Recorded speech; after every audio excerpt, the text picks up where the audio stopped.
Manje-ke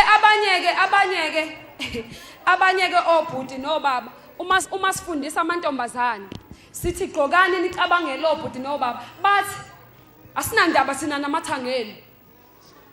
Asinandaba nje thina namathangeni, asinandaba namabele enu, ubani onitshela ukuthi siyakhathazeka ngawo. Gqokani nabo singendlela enithanda ngayo. uNkulunkulu senikhululile, nise uJesu senhlizweni, ningavuma abantu baniphilise phansi komthetho.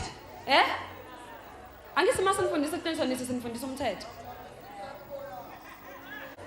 Be careful sis, be careful ukuthi ukhululwa ubani ukwenza umathanda.